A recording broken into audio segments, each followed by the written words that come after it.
Ngayon po ay November 30 na. Ay, October 30 pa lang pala. Akala ko November 30 na. Dahil po sa ngayon po ay October 30, 2024. Eto po, dahil nga po sa katapusan na ng buwan, kaya tapos na rin po ang aming mga stocks dito. Ubus na. Kunti na lang natira, kaya kami po ay namili ngayon. Nag-groceries po kami ngayon. Kaya eto, ayusin ko na ang aming mga pinamili. Ayan po, ang ginagawa ko ay inilalabas ko muna lahat ng mga dating stocks dyan para yun ang unahin namin gamitin. Kasi nga po yung iba malapit nang ma-expire. Kaya ganun ang ginagawa ko. Yung mga dating na stocks namin ay binababa ko, at tungkol sa may unahan ko nilalagay, sa likod yung mga bago kong pinamili para magamit na muna yung mga naunang stocks namin. Ganitong oras po talaga ako nagvo-voice over para tahimik na dito sa bahay namin. Kasi malakas ang TV dito maghapon. Tapos minsan naman maingay yung mga dogs. Pag ganitong oras, ayan, tahimik na. Wala nang nanonood ng TV, kaya magandang mag-voice over dito sa amin. Karaniwan namang binibili namin sa grocery ay yung kadalasang ginagamit ba sa bahay. Gaya ng mantika, toyo, suka, sugar, kape. Kape, hindi mawawala po ang kape kasi nako, hindi masaya ang araw ko kapag walang kape. Kaya pagpunta ko ng grocery ay kape agad ang aking kinukuha para hindi ko malimutan. Ay, ang laki naman ng likod mo. Ayan, hindi na ako makita. Hindi, ayun na ako'y nagbibideo. Ang aking hipag nakasama dito sa bahay. Ayun. Kaya ayun nga po, yung mga importante lang ang kinukuha, ang binibili namin. Ayun nga po, kaya nasabi ko, sugar, kape. Pero ako po hindi na ako nagsusugar eh.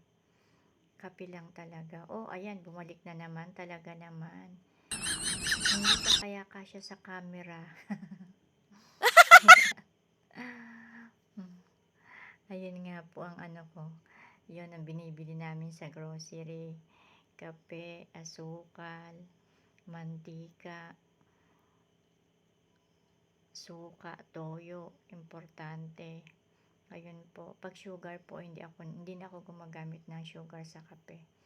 Minsan naglalagay na lang ako ng konting milk sa kape pag ayaw ko ng black coffee. Kaya meron din akong milk na binibili para sa aking kape.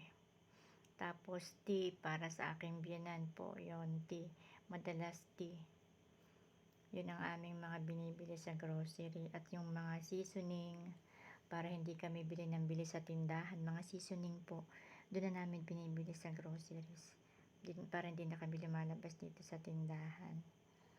Ayan, inilabas ko na lahat ng mga nauna naming mga stock sa taas para ilalagay ko naman sa likod yung itong mga bagong pinamili namin.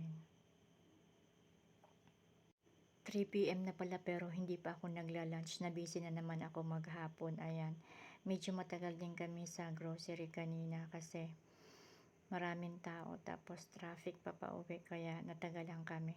Hindi ko na namalayan ng oras, 3 PM na pala. Hindi pa ako kumakain ng lunch. Pagkatapos ko dito ay magla-lunch muna ako. Hapon na naman. Ang bilis ng oras at ang bilis din ng araw. Malapit na naman ang Christmas. Ayan.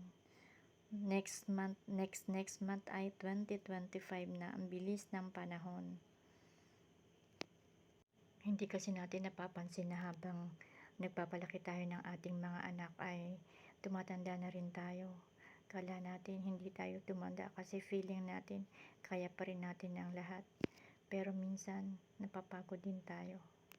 Ayan, parang hindi ako napapagod kasi nagvi-video ako. Hindi ko namamalayan ang Wow! oras. Ang bilis talaga ng oras. Hindi ko namamalayan matatapos na ako. Ayan, matatapos na akong magligpit ng aming pinamili at naglilinis na rin po ako ng aming kusina. Maraming salamat nga po pala uli sa mga laging nanonood ng aking videos. Kapag kasi nagbibideo hindi natin namamalayan yung oras at hindi ako napapagod. Kaya ayan, tapos na po ako. Tapos na akong mag-ayos at nakapaglinis na rin. Thank you po uli.